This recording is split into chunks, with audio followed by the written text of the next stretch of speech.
Y hoy, sin duda, nos acompaña una voz valiente, una voz que ha sido una de las voces más fuertes de la oposición. Nos acompaña Amado Avendaño, bienvenido. Gracias.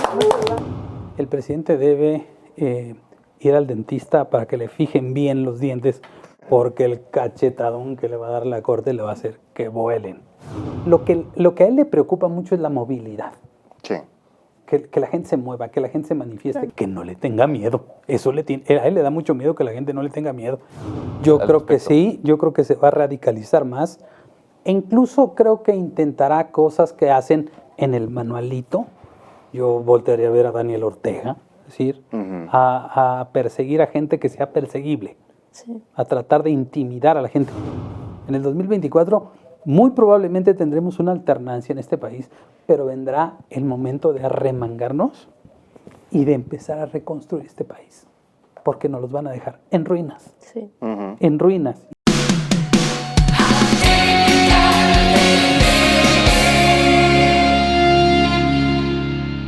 Si fueras presidente, ¿qué harías? Amigos, bienvenidos al programa de Atypical TV, en donde los jóvenes venimos a hablar de todo lo que los políticos no se atreven. Y hoy, sin duda, nos acompaña una voz valiente, una voz que ha sido una de las voces más fuertes de la oposición, que nos ha ayudado a construir de México una verdadera ciudadanía, una de las voces que encabezaron las marchas del 13 de noviembre y del 26 de febrero, perdón.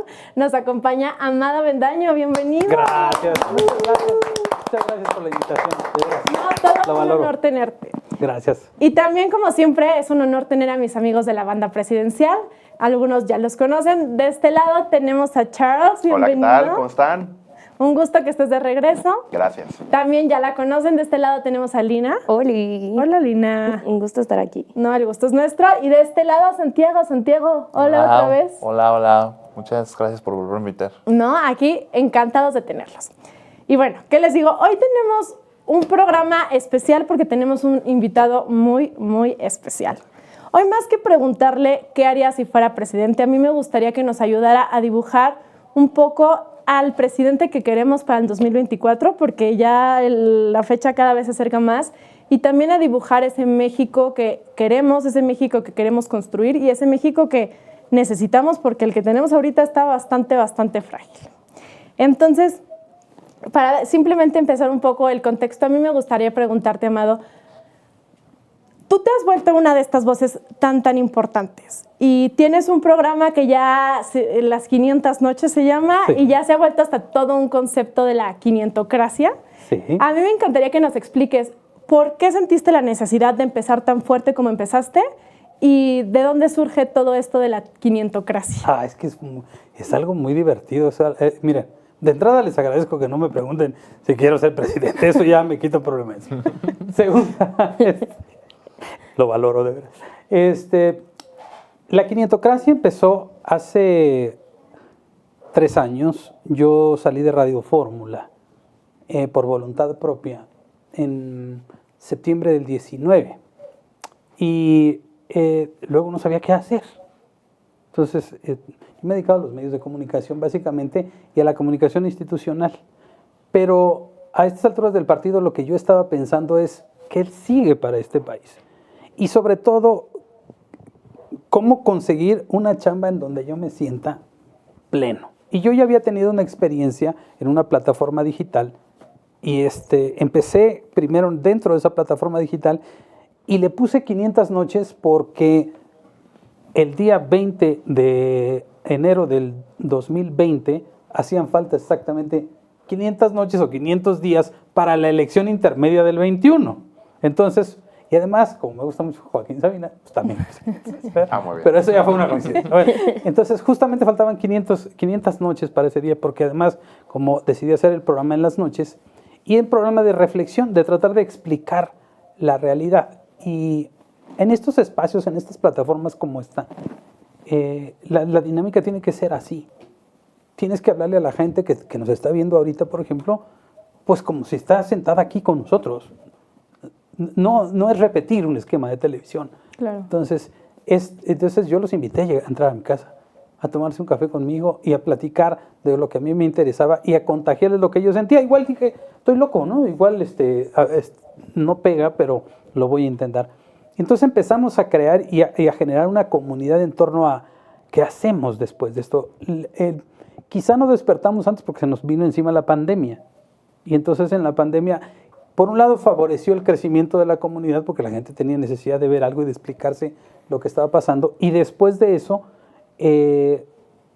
empezamos ya a tener algunas interacciones y en noviembre del año pasado me convocaron a la formación del Frente Cívico Nacional, a esto de la construcción de ciudadanía, que es algo que a mí siempre me ha apasionado, porque yo creo que el periodismo de análisis y de reflexión tiene que ir hacia allá, pero un factor fundamental que yo le di a este espacio fue escuchar a la comunidad.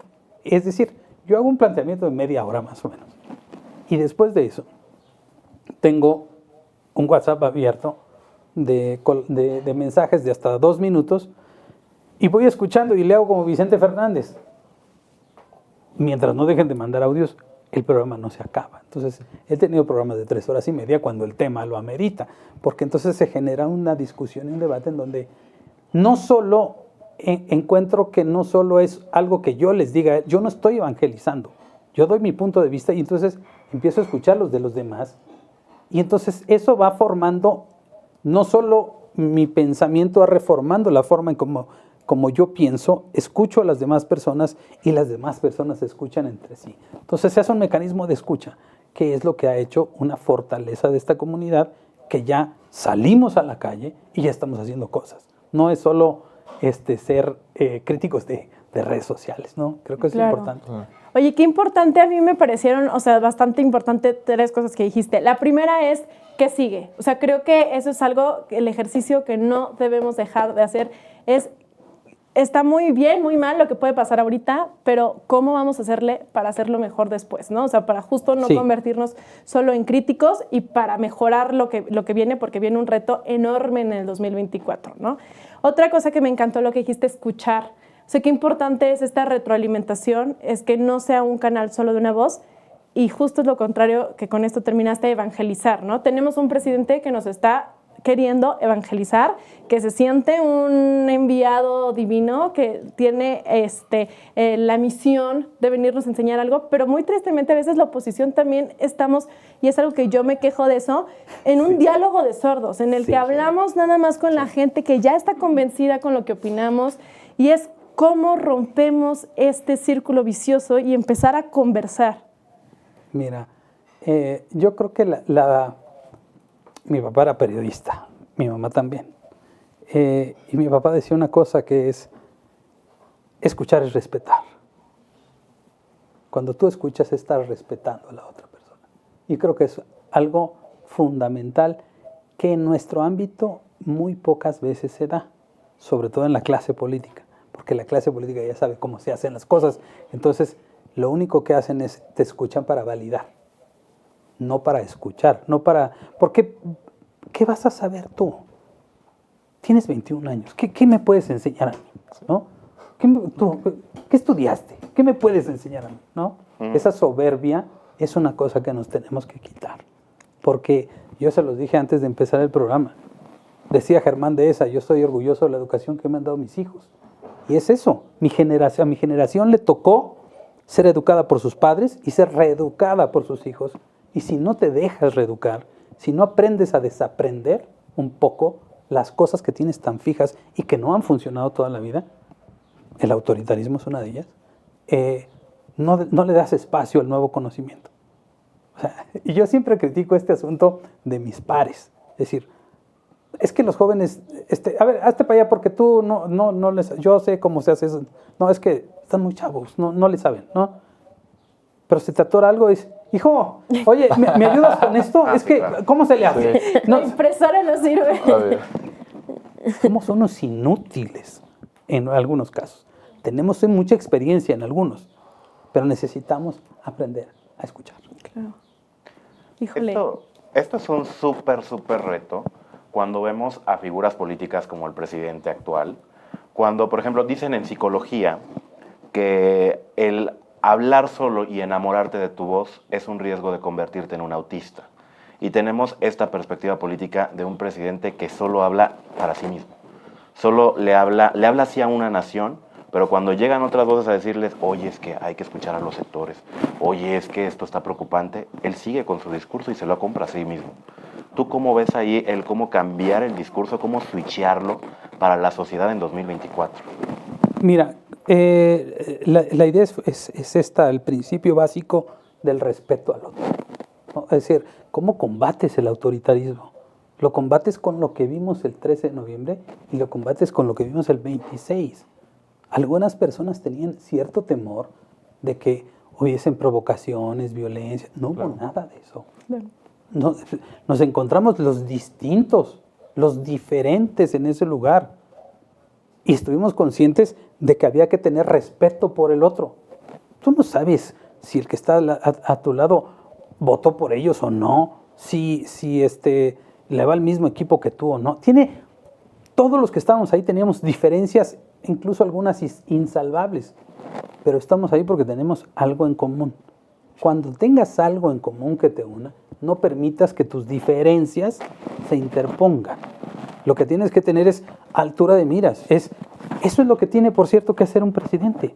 Un presidente debe ser un constructor de puentes, debe ser un solucionador de problemas, no el principal generador de ellos. Y tenemos que transitar a eso. Tenemos que ser un país de reconciliación en lo que sigue. Justamente es eso. Es ese ejemplo, es decir, dice Lelutier, no es un perfecto inútil, al menos sirve de mal ejemplo, ¿no?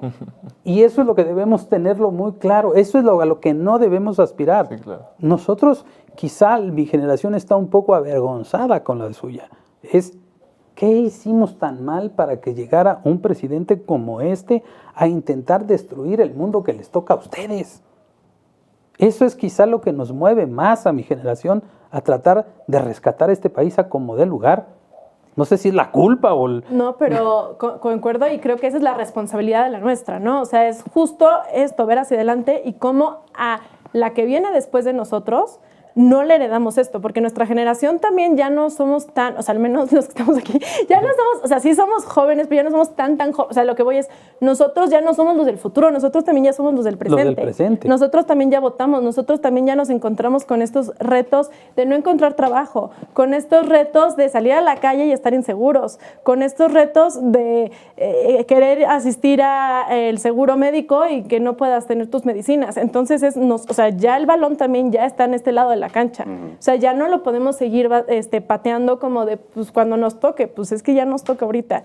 Y justo esto que decías de cómo llegamos a este presidente, me gustaría ir con la primera pregunta, que es justo lo contrario, es ¿cómo sería el presidente ideal para México? ¿Qué características debe de reunir? Y si tú crees que hay una persona ya que reúne todas estas características. Mira, esa es una gran pregunta. Me encanta porque sí tengo un modelo de presidentes. Y te lo resumo de tal manera, es justo lo contrario de lo que tenemos ahora. Sí, un presidente que escuche, ¿sí? De entrada. Hay que desacralizar la figura presidencial. Ya llevamos 200 años con estas presidencias imperiales, diría Krause, incluso 2 imperios, o tercero, el tercer podría ser el tercer imperio, ¿no? Pero vemos que lo que ha habido es todo centrado siempre en una persona, el Tlatoani que nos va a venir a salvar. Yo diría que hay que quitarle todas las facultades metaconstitucionales, incluso algunas constitucionales que tiene el presidente, y disolver esa figura, esa unipersonalidad del poder. Concentrar todo en una persona ha sido profundamente dañino para este país, porque incluso la cuestión del desarrollo yo la atribuyo a ella. La sede de los poderes está en la Ciudad de México y el desarrollo es en función de la Ciudad de México, su zona metropolitana, los estados que están cerca, y los que están más lejos son los más jodidos. Entonces, esta parte de desacralizar el poder, de quitarle esto incluso, ¿no? La banda presidencial, día del presidente, el día del informe. No, ya chole con esto. Necesitamos una persona normal siendo presidente, un constructor de puentes, alguien que se dedique a solucionar problemas, pero no a hacer escándalos, ¿no? Que esté con informes y que... ¿Por qué? Porque tendemos mucho la gente a necesitar de alguien en quien creer. No necesariamente. Necesitamos grandes equipos de trabajo. Es decir, a mí lo que me gusta, y es lo que seguramente vamos a ver, no es a un solo candidato, al menos en la oposición, un candidato al que se le enganchen todas las promesas y todas las esperanzas. No, un equipo de trabajo. Claro. Un equipo de trabajo abierto y que sea vigilado permanentemente. Los más críticos de ese modelo de gobierno tenemos que ser quienes los pusimos ahí. Claro. Ustedes, por ejemplo, jóvenes, a ver tú, Santiago, ¿qué característica tú como joven dices, esta es la que quiero en un presidente? ¿O qué es lo que te movería a ti de un candidato para poder votar por él? Pues mira, yo creo que coincido con muchísimas cosas que acaba de decir Amado. Justamente lo he estado reflexionando mucho en estos días. Y creo, o sea, más allá de la persona, creo que a mí lo que más me movería sería el proyecto. O sea, ¿qué es lo que van a buscar hacer una vez lleguen a la presidencia? Y digo, por supuesto que dentro de las características, pues me gustaría una persona, lo que ya habíamos dicho, ¿no? O sea, que escuche, por no lo contrario de lo que tenemos ahorita, alguien que sepa realmente construir con la gente, que sepa respetar opiniones distintas, pero, por ejemplo, o sea, yo en lo muy opinión personal, me iría más por cuál es el proyecto que buscan para este país, porque así como llegó la cuarta transformación con el no mentir, no robar, no traicionar, pues bueno, o sea, ¿qué otra opción más hay? Porque muchas veces creo que en la oposición se han llegado a frenar porque simplemente es como queremos lo contrario de eso. Ok, pero ¿qué más, no? O sea, a mí lo que me gustaría es un muy buen proyecto para este país que tenga bases sólidas y también, como lo decía Amado, un muy buen equipo, o sea, que no caiga toda la responsabilidad en una sola persona y que también, o sea, no todo el poder caiga en una sola persona. Entonces, eso es lo que a mí me encantaría ver en el 2024.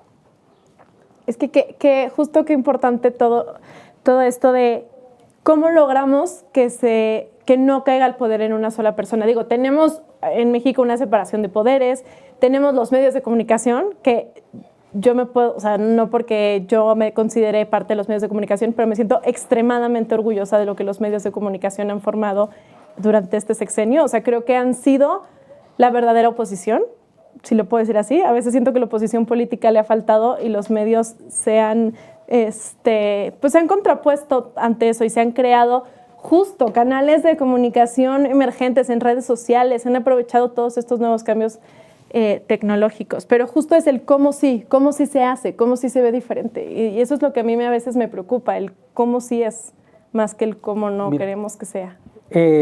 Lo que hemos visto es que en este caso el presidente no respeta la ley, no respeta las instituciones, la Constitución, no respeta nada. ¿No? Entonces, ¿cuál es la forma de detenerlo? Si de todos modos tú le dices, hay que poner una ley para que el presidente hay que revisarle sus facultades mentales. Y si no las tiene, ¿qué? ¿Qué le vas a hacer? Claro. Nada. O hay que demandar al presidente. Claro. ¿Ante quién? ¿Ante la Fiscalía de Gertz Manero? ¿O ante quién? ¿Ante la Cámara de Diputados para que lo desafueren? Son mayoría. O sea, claro. ¿Qué es lo único que lo ha detenido? La participación ciudadana. Eso es lo único que lo ha hecho simbrar fue la marcha del 13, la concentración del 26 sí. Y la participación ciudadana. Porque esa, de una vez que le quede claro a todo el mundo, no es de nadie. No es, ustedes la convocan, sí, a lo mejor nosotros la convocamos, pero nosotros no podíamos garantizar que la gente llegara. Claro. Es decir, sería un exceso de soberbia decir, nosotros no. Porque nosotros no estuvimos coordinando a la gente de Cuautla, a la gente de Chiapas. No, ellos se coordinaron solos. Es decir, lo que tenemos es una empatía ciudadana. Y ya que despertó, nadie tiene el derecho de apropiársela como suya. No, y la gente no está llegando con una bandera partidista, es decir, no participo en favor de un partido. Al contrario, yo creo que rechazan eso. Claro, sí. O sea, el movimiento es apartidista. Esa es otra de las partes fundamentales, que lo que estamos viendo ahora es que los partidos políticos están metidos en la misma crisis que está metido el partido en el poder y el gobierno. Sí. ¿Por qué? Pues porque ellos se han hecho a imagen y semejanza. Los partidos han crecido a la imagen y semejanza juntos. Entonces ahorita, pues, están empezando a tronar porque sus estructuras quieren captar el voto rosa, lo que vimos decir, pero siguen comportándose como lo que eran. Entonces, ellos van a tener que entrar en un proceso de profunda reflexión porque si no, el voto rosa no se va a traducir, las manifestaciones claro, no se van a traducir en voto rosa. Claro. Porque si tú mañana me pones un impresentable de candidato, pues yo te voy a decir lo mismo que te he dicho. Si todos siguen siendo iguales, pues yo no me muevo de mi sillón el domingo, me quedo a ver el fútbol. El reto mayúsculo es, nosotros participamos, nosotros decimos quiénes queremos que sean candidatos y entonces sí, nosotros vamos y votamos. Y entonces esto resuelve el principio de queremos que los políticos respondan más a quien los elige y no quienes los ponen, que no son los mismos, ¿no? Claro. Porque el quien te da la candidatura originalmente es el partido. Entonces, por eso ellos sienten que se lo deben al partido y no a quien vota por ellos. Ellos nomás buscan la validación en tu voto. Pero no, yo se lo debo a mi líder, ¿no? Ellos hablan de mi líder. Sí. Y entonces pueden cambiarlos. ¿Qué fue lo que incubó el huevo de la serpiente que tenemos ahorita? Pues eso, que tuvimos alternancia y realmente no cambió gran cosa. La presidencia siguió siendo imperial. Claro. No hubo una ruptura que dijera, ahora sí hay democracia. Mejoraron muchísimas cosas. Pero si volvimos a caer en esto, que fue como en Serpientes y Escaleras, el regreso a los 70s, Sí, claro. algo hicimos muy mal, Sí. ¿no? Oye, y justo hablando ahorita del voto rosa y de la Sí. importancia del INE, a ver, vamos a la siguiente pregunta. Siendo muy, muy realista, ¿qué tan optimista ves lo que va a pasar con el INE? O sea, ¿tú qué futuro le ves al INE? ¿Cómo crees que sea la resolución de la Corte frente al Plan B? ¿Y qué crees que suceda en este nuevo proceso de elección de consejeros? Yo estoy pensando que el presidente debe ir al dentista para que le fijen bien los dientes, porque el cachetadón que le va a dar la Corte le va a hacer que vuelen. Yo creo que la Corte lo va a echar para atrás. Sería pues, un mundo realmente una locura, que ya Edmundo Jacobo esté de regreso, que ya los en instancias judiciales menores ya le han dado la razón y ahora resulta, me parece que es muy poco probable que el Plan B siga su marcha, ¿no? Y obviamente le otorgo el coraje que tiene el presidente y la violencia verbal que ha utilizado en los últimos días, pues al hecho de que sabe, pues porque si no tiene un túnel ahí de Palacio Nacional a la oficina de Yasmín Norma Esquivel, porque por abajo, porque están pegados, Claro. pues lo tiene por arriba, pero pues, él sabe perfectamente lo que está pasando adentro y cómo van a venir las resoluciones. O sea, tiene monitores adentro de la Corte y sabe que le van a dar palo. Claro. Entonces, ¿Pero crees que haya algún tipo de concesión? O sea, en el sentido de que digan, bueno, le regreso al tribunal la capacidad para interpretar la ley, pero no sé, mantengo el recorte en la estructura del INE. O sea, como, ¿dónde crees que pueda haber como una concesión entre la negociación entre Andrés Manuel y la Corte? Tienen la virtud de que hacen las cosas tan mal y con las patas. O sea, y de manera tan visceral. Lo que hicieron con Edmundo Jacobo es, ¿qué de veras pensaron que no se lo iban a echar para atrás? O sea, es una insensatez lo que hicieron. Es una brutalidad. Si lo hubieran disimulado, lo hubieran tejido bien, lo hubieran disminuido por aquí, de a poquito por acá. No, quiere cortarte el cabello con un machete. O sea, no sí. Se puede. O sea, son torpes, porque además yo me imagino que en esa dinámica de autoritarismo es lo que diga usted, lo que usted diga, señor presidente, ¿no? Sí. Ustedes ven como dicen, mañana. Oiga, pero mañana. Pues ahí está. Me lo aprueban mañana. Oiga, déjeme leer mañana. Entonces, a la hora que salen mal las cosas, son una bola. No, pues, Claro. ¿no? Esa dinámica es la que me imagino. Y las cosas no pueden salir bien. Dime que le ha salido bien. Va a cumplir está cumpliendo un año que hizo su aeropuerto y no ha volado una maldita vez de ese aeropuerto él. Pero una pregunta, ¿tú crees que eso le importa? O sea, ¿Qué? lo que Sí, eso, importa. o sea, todo, no, claro que para él le encantaría que el aeropuerto todo el mundo estuviera volando de ahí, pero lo que voy es, ¿qué tanto se queda en el berrinche y en el sueño y en el, pues su triunfo fue que Texcoco no fuera? Sí, bueno, ellos, mira, tuve la oportunidad de estar en Caracas en mayo del 2018, en el cierre, los días de cierre de campaña previos a la elección, a la reelección de Maduro. Yo platicaba con algunos activistas sociales ahí en Caracas y les decía, ¿qué les dio? Díganme, ¿qué les dio Chávez para doblarlos? ¿Qué fue lo que le dio la... Dice, veníamos de un régimen corrupto. Ok, check, palomita. Ajá, sí. Y lo que el hombre nos prometió a todos fue algo que es muy atractivo. Palomita. Venganza. Sí. La posibilidad de la revancha.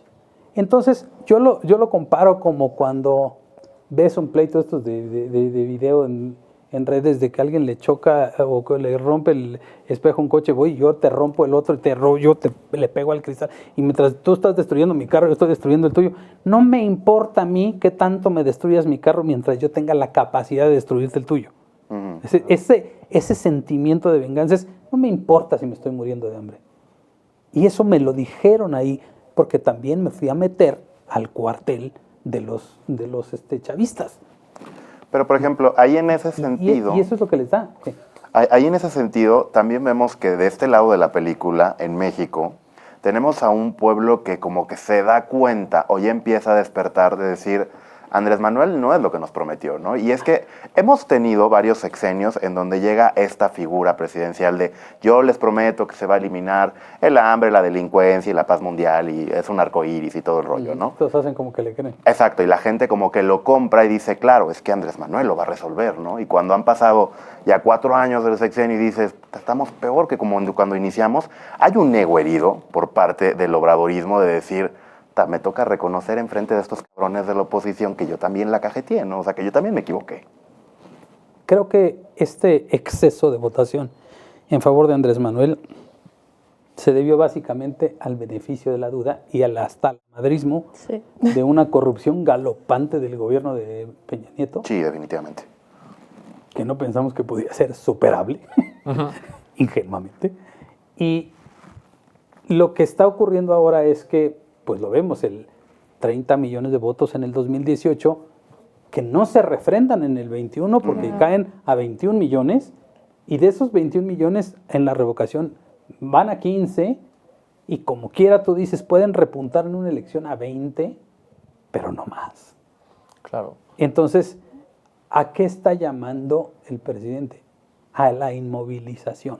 Claro. Y entonces se intentó meterse con quienes movilizan, la clase media, desprestigiar a la clase media y decirles aspiracionistas, corruptos, y denostarlos.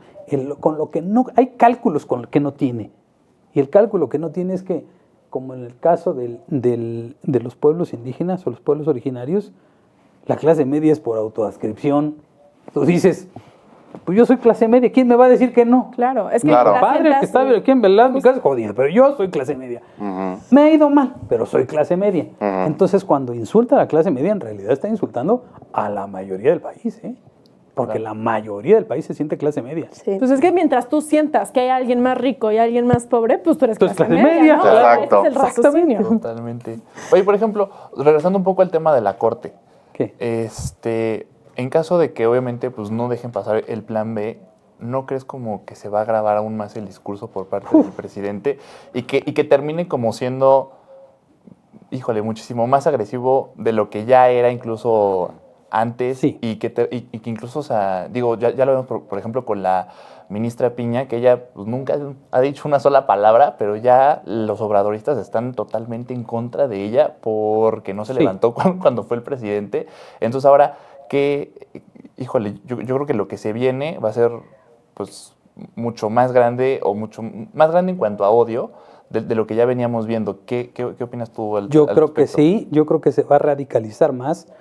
E incluso creo que intentará cosas que hacen en el manualito. Yo voltearía a ver a Daniel Ortega, es decir, a perseguir a gente que sea perseguible, a tratar de intimidar a la gente. Lo que a él le preocupa mucho es la movilidad. Sí. que la gente se mueva, que la gente se manifieste, que la gente salga a la calle y que no le tenga miedo. Eso a él le da mucho miedo que la gente no le tenga miedo y ya le demostramos que no tiene miedo. Pero sí habrá mayor radicalización y habrá mayor tipo de estas cosas, pero yo creo que van a terminar siendo contraproducentes. Es cuando vienen el quiebre y la caída de un sistema que desde mi punto de vista fracasó demasiado rápido. Otros tipos de ideologías, más bien que tienen que ver con esta ideología que se autodenominó pomposamente, nosotros somos la cuarta transformación con un dejo de humildad. ¿No? Nosotros vamos a... Güey, antes de que empiece a suceder... Sí, Esto es del tamaño de la expectativa, es el fracaso. Oye, y el amicus curiae que has nombrado largo tiempo en tu contenido, ¿crees que sí le sume a la decisión de la Corte? Sí, porque es un mecanismo que no genera necesariamente presión, no es un amparo, pero es una manifestación ciudadana. Llevamos más de 250,000, que no es un número menor, y esperamos duplicarlo de aquí al próximo mes, porque lo vamos a meter una vez que terminen de interponerse todas las controversias constitucionales y los recursos de inconstitucionalidad, que son el 2 de abril. Entonces, 15 días después nosotros vamos a meter ya ese amicus curiae, que es el respaldo ciudadano a esta decisión. Y sí, claro, sí funciona, porque es decirle a la Corte, aquí estamos los ciudadanos también. Sí, es un recuerdo, ¿no? Tomarse la molestia de firmar algo me preocupa esto, ¿no? Y hasta cierto punto no es como darle herramientas a Andrés Manuel para que justo, como decía, que después de que la Suprema Corte rechace el plan B, decir, ¿vieron? Están defendiendo los privilegios, ¿vieron? O sea, como darle muchísimo a la polarización. O sea, más bien, ahí te quería saltarme a hacer una pregunta. ¿Qué vamos a poder hacer o qué estrategias tú piensas que se puede hacer ante eso, ante que Andrés Manuel se está construyendo una historia de víctima, ¿no? Es lo que está pasando. Fíjate que una de las cosas que creo que está pasando es que ya no le alcanza. El discurso ya se le agotó. Entonces ya no te la crees. Imagínate cuánto trataron de endilgarnos a nosotros como sociedad, a la manifestación, a García Luna. Como que sí, claro. No tenían, o sea, no pegó porque no tenía ningún sentido. Estaba fuera completamente del lugar y no nos afectó en absolutamente nada.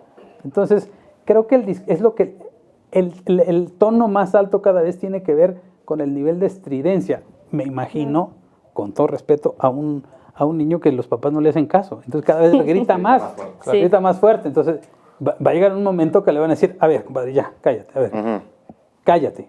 Sí, entonces le vas a dar... Y esos estate quietos de los cállates han sido el 13 y el 26. Oye, es que justo sí, que tiene toda la razón. O sea, AMLO es un niño berrinchudo, ¿no? Sí. Cada vez que lo hemos visto más desesperado, insultar más, es cuando no ha tenido dónde moverse. Por ejemplo, recuerdo justo uno de la Casa Gris. Sí. Fue cuando lo hemos visto, pero desatado. Y era cuando estaba más desesperado. Y muestra justo... pues estos últimos recursos que tiene, que siempre son insultar, que siempre son acusar, dividir, exhibir gente, polarizar, exacto, disminuir.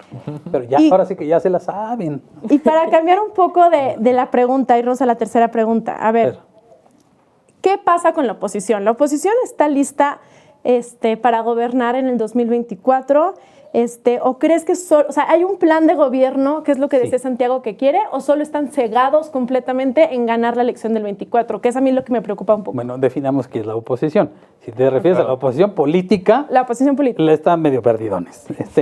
Pero para fortuna suya, estamos los ciudadanos. Exacto. El 11 de octubre del año pasado, cuando algunas organizaciones nos juntamos en una iniciativa que se llama Unidos, pusimos a disposición de la ciudadanía una plataforma para que desde la posición más básica que digas qué es lo que más te preocupa, hacia dónde nos tenemos que ir. Y desde lo más sencillo a lo más complejo, incluso en donde puedes votar por algunas iniciativas o por algunas propuestas que la misma gente hace, tenemos alrededor de 13,000 propuestas distintas, que se pueden englobar en 30 ramas más o menos de distintos tipos, y que ha habido un trabajo de un grupo de expertos que han ido clasificando todo esto y entonces llegamos a conclusiones más o menos de qué es lo que más le preocupa a la ciudadanía, que no son cosas que nosotros digamos, ay no, pues queremos ir a la luna, no. Para pronto es lo que más le preocupa a todo mundo que sea del nivel socioeconómico de la región que tú gustes es seguridad, economía, salud.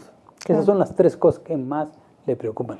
Y cuando me refiero a seguridad, es que cuando la señora sale de su trabajo y se sube a un transporte público, le ruega a Dios que no le vayan a quitar lo que ganó ese día, que no le quiten su celular y que sus hijos lleguen bien a casa. Eso es, no de ya no hay masacres, ya es que agarraron al cártel, no, esa seguridad es la que le preocupa a la gente.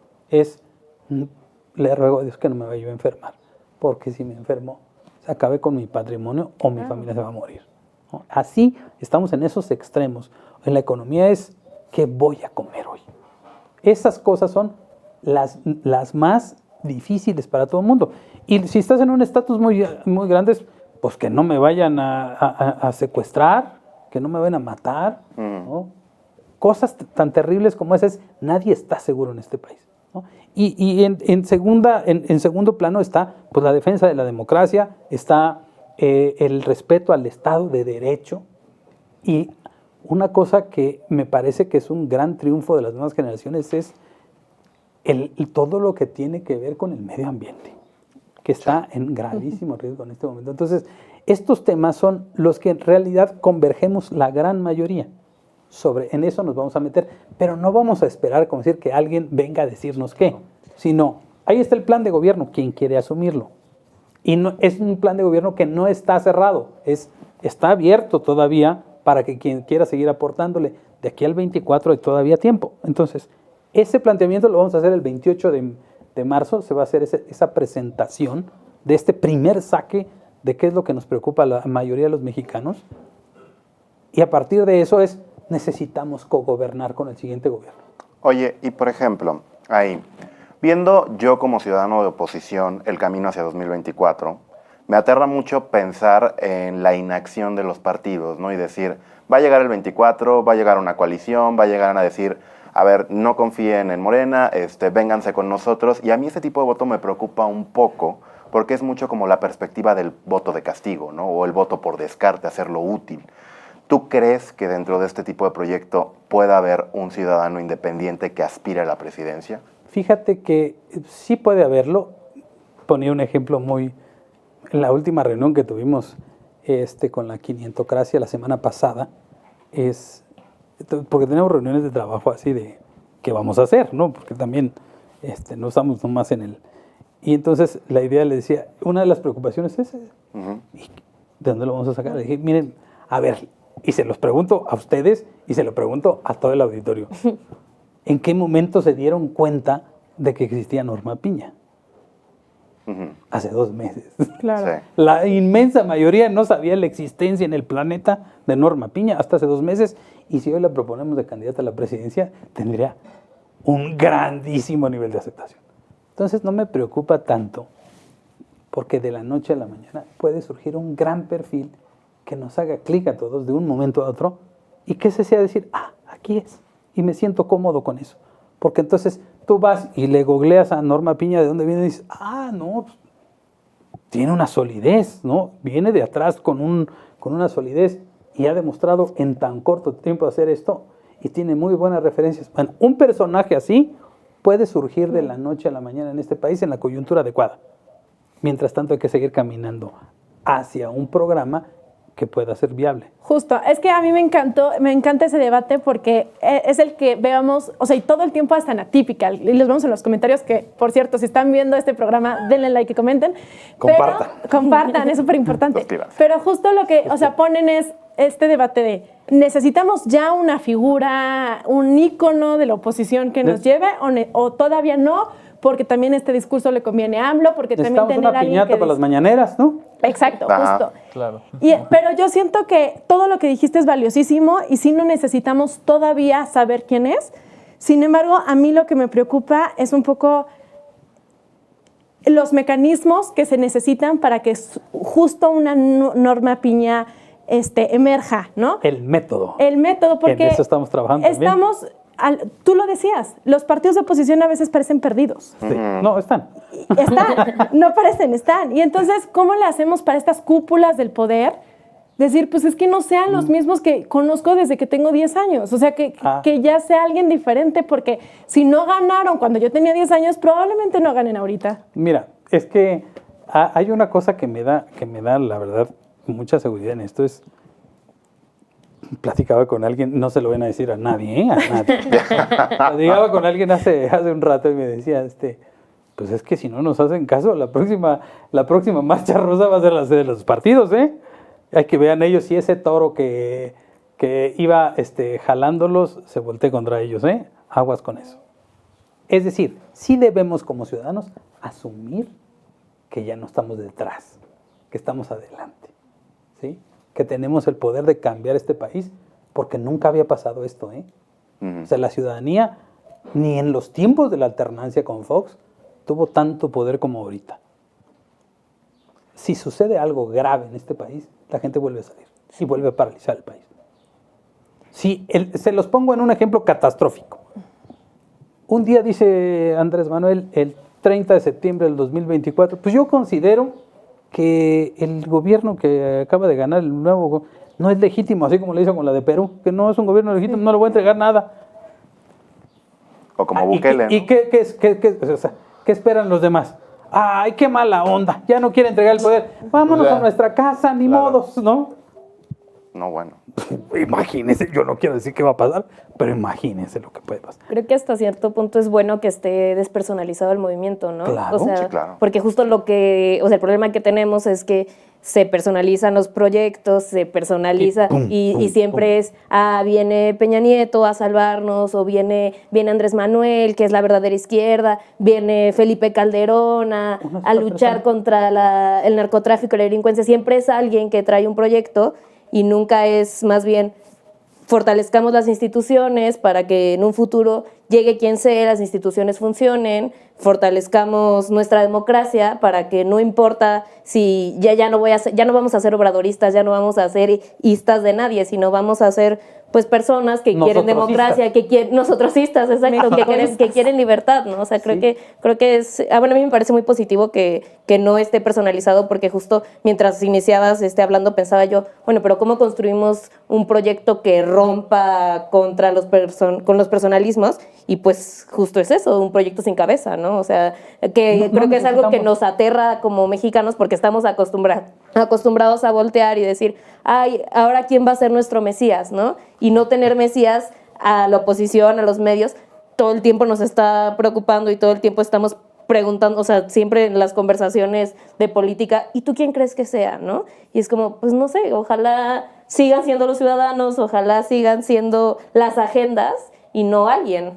Porque nunca nos vamos a desentender a partir de ahora de lo que está pasando en el poder. Vamos a cogobernar con quien llegue. Sí. Irremediablemente. Yo ahí, para cerrar mi participación en este bloque. No te vayas. No, en este bloque de esta pregunta, porque siento que ya hablé mucho. ¿Tú crees que no tiene un costo el partido, que no haya un efecto como en la elección anterior? Y esto lo digo ¿por qué? Porque, por ejemplo, a mí, en el caso de la elección anterior, yo decía, ay, güey, o sea, hay excelentes jinetes, pésimos caballos, ¿no? Veíamos a un PRI con José Antonio Meade, y ojo, no soy priista ni nada por el estilo, pero decías, pues él como persona tenía una aceptación más grande que el partido, ¿no? Debió de ser presidente plurinominal. Pues ¿quién puede negar que es un extraordinario servidor público? Exacto. Sí, yo creo que es esa parte de despersonalizar. Claro, tenemos que ganar una elección. Sí, Eso sí es importante. Es que para ser presidente tienes que ser Tenemos candidato. que ganar una elección. Pero ¿sabes qué? Creo que la elección, abonando a la pregunta anterior que hiciste, es la campaña la tenemos que hacer nosotros. Claro. Entonces el candidato tiene que ser nuestro. Y creo que justo lo que tú decías, a AMLO le conviene la no movilización, o sea, la oposición a lo que nos conviene y a lo que tenemos que hacer, y el mensaje es movilizarnos. O sea, los que ganamos movilizándonos somos la oposición. Bueno, ya me somos los ciudadanos. Pero justo, o sea, pero ¿cómo llamamos a no hay que necesitar a este presidente todopoderoso, perdón, No. este candidato todopoderoso, este candidato que nos prometa soluciones fáciles, o que justo lo que decía Lina, que me explotaba la cabeza, porque neta es muy, muy valioso todo el hecho de la figura que lo represente todo, porque cómo combatimos a esa figura como Andrés Manuel, que se convirtió en la única y en el líder y en personificar a todo el país, pues haciendo lo contrario, ¿no? Y es, Despersonificando. ajá, no vayamos por este candidato, porque luego muchos dicen, es que necesitamos un candidato igual de ruidoso, otro Andrés Manuel. No, pues no, también vamos a tratar de sacarle la vuelta a esa mentalidad. Tendría que ser un presidente discreto, incluso. Exacto. Claro. O sea, si Un presidente queremos... Que respete. Sí, que calladito, hablando lo necesario, haciendo lo necesario, pero ya quitando la estridencia de la presidencia, Sí, claro. ¿no? Un presidente que incluso pueda salir y que, como los presidentes municipales, ¿no? Dale cuenta, mira, este es el presidente municipal. Sí, que resuelva problemas, pero Pero que no se vuelva- corras ahí a tomarte la foto con él. Ya, chole con eso, ¿no? Sí, no. Entiendo, pues, que la gente, sí, está bien, no estaría mal, pues, pero no quiero criticar eso. No, pero el asunto es este fanatismo que se desarrolla, porque yo he visto gente que es muy crítica, y les he escuchado, gente muy crítica de ciertos políticos, que lo encuentran en la calle y se toman una foto con él. Que más que partidismo parece culto. ¿No? Es un culto, hay que Ajá. quitarnos el culto a eso, ¿no? Bueno, Amada, ahorita vamos a pasar una dinámica que no te preocupes porque tú vas a ser el juez, tú nos vas a decir. Aquí Tengo sí puede miedo. ser tu opinión Puede ser solamente. Normo Piña. Puede ser como un AMLO aquí, no te preocupes. Ay, no le des eso, no. Te vamos a Ya enseñar. me voy. Perdón por el insulto Ok. sin querer. O sea, a lo que me refiero es que ¿Qué? tu voz es la única que vale aquí. Te ¿No vamos puedo a compartir enseñar- la decisión No, con- sí, la vamos a compartir, con mi- pero con tú vas mi a gabinete? determinar. Por favor. Exacto. ¿Qué? Te vamos a enseñar 3 videos. 3 Sí. videos de la semana pasada, Sí. los cuales son sumamente ridículos y tú nos vas a decir cuál para ti es el más ridículo de todos. El primero es, nada más para tener un poco de contexto, es AMLO siendo cuestionado en la mañanera por la reportera Nayeli Roldán. Ay. ¿Y cómo fue su respuesta ante eso? Presidente, usted como comandante supremo de las Fuerzas Armadas, ¿podría hacer que el general Audumaro viniera a este espacio justamente a explicarnos la base legal de este espionaje, la compra de Pegasus, que tampoco han transparentado los contratos y que pudieran hacer uso de esta tribuna para la rendición de cuentas, por favor? No tiene por qué venir, nosotros informamos hoy mismo. Vamos a través de Jesús a dar a conocer todo lo que ustedes están solicitando. ¿Por qué no podría venir, presidente? Porque En general. no es a partir de lo que a ustedes les conviene, que son contrarios a nosotros. Pero esta tribuna es para la sociedad. Sí, para todos, y hay otros temas, pero ustedes no van a poner la agenda. ¿Por qué? O sea, si tienen todos los medios para expresarse, manifestarse, todos los días nos atacan, todos los días. No hay objetividad, no hay profesionalismo. Es una prensa tendenciosa, vendida, alquilada, al servicio de los corruptos. Entonces, ¿por qué les vamos a hacer el caldo gordo a ustedes? Bueno, a ver, ese es el candidato número 1 al ridículo de la semana. General Audumaro, no les crea nada, todo está bien aquí. Luego- Nadie sabe que nos está espiando. El candidato número 2. El candidato número 2 es AMLO ya diciendo que él va a determinar la elección de Estados Unidos al pedir que los republicanos no voten por ellos. Están asustadísimos allá. ¿No votan?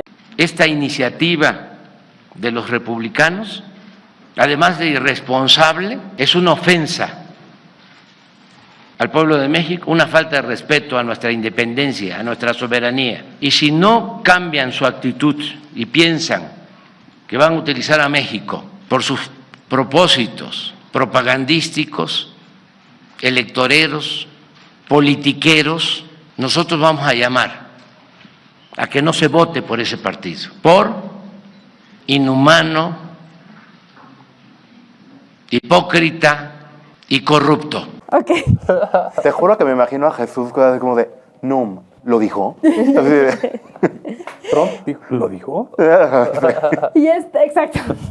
Y este tercer candidato es una foto, la foto de Rosa Isela, la foto de AMLO del Día de la Mujer y también la manera en la que amurallaron en Palacio Nacional. No, sí, terrible. Yo creo que podemos dar 3 premios. El más ridículo, desde luego, es la presunta amenaza a los republicanos. A los republicanos, porque es un verdadero ridículo, ¿no? El caso de Rosa Isela Rodríguez a mí me causó indignación. Claro, es el más triste. Es lamentable y esa imagen que estamos viendo es justamente algo que denigra profundamente una lucha que es una lucha absolutamente digna y que requiere más que nada, bueno, no requiere más que respeto y reconocimiento, y lo que está haciendo es denigrarla. Y en el caso de Nayeli Roldán, a quien le profeso mi más profundo respeto, mi querida Nayeli, a quien conozco hace un buen rato, me parece pues una exhibición del autoritarismo que vivimos en este país, evidente. Es decir, esto es el símbolo de la decadencia de este gobierno. Y del carácter, ¿no?, de López Obrador, porque decía, no es cuando les conviene a ustedes. Entonces, ¿en qué se traduce? Es cuando te conviene a ti. Claro. No es lo que ustedes digan, ¿Para es qué lo creí que que era yo la diga. mañanera? Pues para mí. ¿No? Qué fuerte, ¿no? O sea, qué fuerte que le digas a un medio, no es lo que te conviene a ti. No, tú no fijas la agenda, le dice. Tú no fijas la agenda. Entonces, ¿qué mensaje da? Yo fijo la agenda de este país. Fue lo que les dijimos en las 2 conferencias de prensa previa al 13, previa al 26. La agenda de la sociedad civil la fija la sociedad civil. La agenda de los medios la tienen que fijar los medios, no el presidente, caramba. Claro que no lo entiende, pero pues es lo que le revienta, es que alguien más fije la agenda, cuando lo que debería ser es justamente que la ciudadanía fije la agenda del país. Claro. Y el presidente obedezca y la siga. Qué fuerte. Con eso me voy muy fuerte. A ver, estamos cerrando el programa. Lamentablemente ha sido un gran programa. Muchísimas gracias. Si han llegado a este punto, por favor, el like, compartir, suscribirse, todas esas cosas que se hacen en YouTube, por favor. Y a mí me gustaría cerrar, Amado, con una pregunta que puede ser un poco densa, pero es, ¿cómo nos preparamos para el 24? La verdad es que tú, ¿qué tan probable ves una transición de poder en la que desaparezca AMLO? Ya sea que Morena gane y él sí se vaya del poder, o ya sea que la oposición gane y le toque. ¿Tú crees que entregaría democráticamente? Mira, no existe, de una vez váyanselo grabando, desde mi punto de vista, escenario alguno en el que Andrés Manuel López Obrador reconozca, si no reconoció contra Peña Nieto, imagínense. No existe posibilidad alguna de que Andrés Manuel López Obrador reconozca el triunfo de la oposición en el 2024. ¿Qué tenemos que hacer? De aquí, como bien decías, después del plan B, seguirán otros ataques permanentes a la democracia, persecuciones, difamaciones, lo que sea que esté a su alcance. Porque eso sí, para destruir son bastante audaces. Entonces, tenemos que organizarnos como ciudadanos. No esperen que alguien nos venga a organizar. Busquen a sus pares, a quienes tengan, los que tienen en los chats, que para eso sí tenemos chats para todo. Sí. Pero es importantísima una cosa, es fundamental. Hay que estar bien informados. No difundan información que diga, es que me lo mandó mi compadre que dice que una prima de él le pasó esto y que dicen que fulanito ya... Calma con eso. Si no tienen una fuente fidedigna, no compartan por compartir. Es importantísimo porque mucha de esa información viene de ahí enfrente, para meterte basura en la cabeza. Es como cuando te mandan cualquier cosa para comer, primero tienes que saber de qué te estás alimentando. Eso es fundamental para el 24. Seguirnos formando como ciudadanos. Rápidamente les digo, la ciudadanía tiene 5 pasos. Uno es estar informado. La información te genera conciencia. Una vez que eres consciente, buscas cómo organizarte. ¿Sí? Es informado, consciente, organizado. Y después de eso, ¿qué quiere hacer? Marchar. Participativo. Y eso te da un quinto punto que es, digamos, la cúspide de la ciudadanía, es hacerte responsable. Una cosa es ser habitante, otra cosa es ser ciudadano. Pero los ciudadanos, cuando nos convertimos en ciudadanos, inspiramos a otros. Entonces, la responsabilidad que tienes al ser ciudadano es más grande que solo tú. Por eso hay que convertirse en ciudadanos, porque te vuelves un pequeño faro en el lugar donde estés. En eso tenemos que convertirnos, en ciudadanos. Seguir trabajando de aquí al 2024. Porque en el 2024 va a venir, no se acaba todo en el 2024. En el 2024 muy probablemente tendremos una alternancia en este país, pero vendrá el momento de arremangarnos y de empezar a reconstruir este país. Porque nos los van a dejar en ruinas. Sí. En ruinas. ¿Y saben qué? Si hemos podido levantarnos de huracanes y de terremotos en este país, nuestras manos van a hacer falta para reconstruir este país. Pero lo vamos a lograr. Después de lo que hemos visto ahora, lo vamos a lograr. Yo no tengo la menor duda. Y hay una frase que yo siempre digo. Nosotros tenemos la de ganar por una sencilla razón. Los demócratas nunca nos rendimos. Nunca. No es de que de pronto se te acabe el gusto por la democracia o la conciencia por la democracia. En ninguna circunstancia nos rendimos. Sí, no es si hubo gente que nació siendo oposición y murió siendo oposición, nunca vio la alternancia, nunca se rindió. Nosotros que ya la conocemos, menos. Nosotros jamás nos vamos a rendir ante nadie. Me encantó este mensaje, es de los programas que más optimista ha salido, me fascinó eso, no nos vamos a rendir y de verdad, y los esfuerzos están en todos lados y también por favor ayúdenos con esos esfuerzos. Algo que Carlos Alarraqui dice en cada programa y yo le voy a copiar y lo voy a repetir es vayan sacando su credencial de lector, chequen cómo está, cuándo vence, inviten a sus amigos, a sus vecinos, a sus familiares a hacer lo mismo, vamos preparándonos desde ahorita porque también si queremos preparar nuestro voto un día antes de la elección y ya no tenemos credencial, va a estar difícil. Entonces, también cada quien desde su trinchera tiene que ver qué hace, tiene que ver cómo llama a la participación y a que los ciudadanos nos activemos porque ese es el mejor antídoto contra López Obrador y contra cualquier dictador, creo yo. Bueno, pues con esto cerramos el programa. No me queda nada más que agradecerte, Amado. De verdad ha sido un gran programa y lo repito, una bocanada de aire fresco. Muchas gracias. Qué gozada. Muchísimas gracias a ustedes. Acuérdense que la democracia sí se hace por propia mano, ¿eh? Ah, no, definitivamente. Claro que sí. Y les invito también a que se asomen en las noches a 500 noches. Claro que Se sí. van a divertir, los voy a escuchar si quieren. Claro que sí, por favor. Y también, igual que en 500 noches, suscríbanse, denle like. Si ustedes le dan like a este programa, no solo es que nos levantan el ego con la manita hacia arriba, que también se los agradecemos mucho. Algunos días nos cuesta levantar el ego. Tu like cuenta y cuenta mucho. Exacto. Pero también nos ayuda a que este programa le llegue a más personas, que Claro, este mensaje es tan importante. importante llegue a más. Entonces, por favor, ayuden eso, ayuden suscribiéndose. Comenten con nosotros, platiquen con nosotros, los vamos a leer. Y bueno, les agradecemos mucho a Muchas ustedes gracias también a que ustedes, nos hayan gracias. acompañado, a mis amigos de la banda presidencial, Charles, Lina, Santiago. Es todo un honor. Y pues a ustedes que nos vieron, nos vemos el siguiente sábado. Adiós.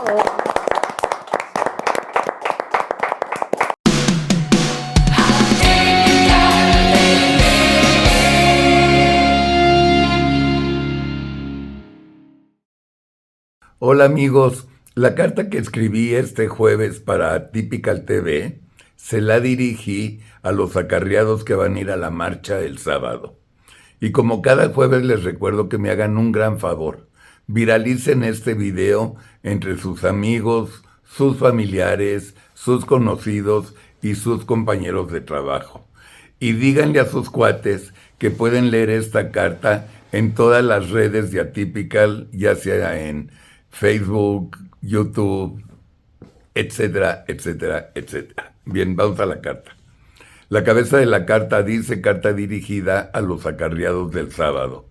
Y entre paréntesis, por lo menos les dieron su lanita. Estimados acarreados, les platico una de las 435,819 mentiras de Andrés. Hace 4 años y medio, cuando Andrés tomó posesión como presidente, juró, hiperjuró, que iba a descentralizar a su gobierno federal y que iba a mudar a las secretarías de Estado a diferentes estados en la República. Una secretaría que se iba a mudar a Tlaxcala, si mal no recuerdo, era la Secretaría de Cultura o algo así. En fin, mis queridos acarreados, después de 4 años y medio, Andrés no hizo nada y por supuesto que tampoco hará nada. Eso sí, el único que se movió de un lugar tradicional como eran Los Pinos fue nuestro querido Andrés. Por supuesto que ya saben a dónde se mudó. A un humilde jacal llamado Palacio Nacional. Un jacalito que necesita a unos 100 empleados para mantenerlo como debe de ser. ¿Qué les parece la humildad de Andresito? Andresito dijo que no iba a vivir en Los Pinos porque esa casa era muy glamorosa.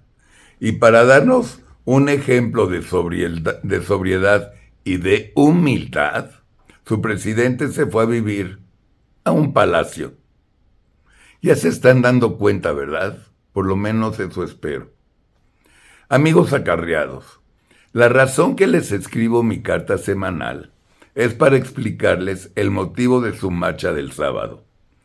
Todo inició cuando el otro pueblo de México hizo una concentración con más de 600,000 personas enfrente de la Suprema Corte de Justicia, al lado del Zócalo, para pedirle a los 11 ministros que por favor analicen con toda profundidad las apelaciones contra el Plan B. Plan que ya había sido aprobado con todas las trampas del mundo en las 2 cámaras por las basuras de Morena. Pues muy bien, la concentración fue un enorme éxito. Llegamos en orden y nos fuimos en orden. No ensuciamos las calles con basura y todo súper civilizado. Y como dicen en mi rancho, pues ¿qué creen que pasó? Andrés, que se siente el dueño de su zócalo, se enfermó de colitis y diarrea. Y enfermo y todo, decidió conmemorar masivamente el 85 aniversario de la expropiación petrolera. Pero no se crean que la decisión fue fácil. Andrés, junto a sus asesores, para buscar la mejor excusa para la marcha, los juntó a una junta urgente. Y como en los Óscares, Andrés y sus asesores hicieron una terna entre la celebración del Día del Niño, o del Día de las Madres, o lo de Pemex. Después de 1:30 y de profundo análisis, ganó la expropiación. Obviamente, los niños no votan. Andrés es un misógino. Pues cualquiera, pues la de Pemex. Era obvio. Y después de esta trascendente decisión, ¿qué creen que pasó después que dio la siguiente orden? El presidente, con toda su autoridad, les dijo a sus asesores lo siguiente: me vale madres cómo le vayan a hacer, pero más les vale que seamos más gentes en el Zócalo y sus alrededores que estos malditos conservadores. Y si es necesario, que se vean las colas desde Reforma Lomas. Obviamente, todos sus asesores se vieron entre sí y se pusieron blancos. ¿Desde las Lomas? Entonces continuó Andrés. Así que le hablan a cada gobernador, a todos los secretarios, a todos los gatos de la nación, y cuando Andrés dijo gatos, un asesor lo quiso corregir y le dijo: son siervos, señor presidente. Entonces Andrés volteó displicente y dijo: son gatos. Y ya para terminar, por esta razón, ustedes van a ir el sábado. van para cumplirle un capricho a Andrés. Porque si no van, los van a correr sin liquidación o los van a sancionar fuertemente. Porque seguir celebrando una expropiación de una empresa quebrada es una mamada, igual que la residencia oficial de Andrés. Por último, amigos acarreados, ojalá y abran los ojos para las elecciones de Coahuila, Estado de México y la presidencial. Ojalá y nos ayuden a deshacernos de los inútiles de Morena en estas 3 últimas elecciones. Y no se preocupen por su ayuda económica, porque cuando pierda Morena, les van a seguir entregando su apoyo. Su dinero está garantizado en la Constitución, ni con Andrés, ni tampoco con Morena. Andrés no inventó ese dinero, lo inventó el PRI y lo perfeccionó el presidente Fox. No se dejen engañar. Amigos, esta es la carta de esta semana. Tengan un lindo puente y nos estaremos viendo el próximo jueves. Buen día.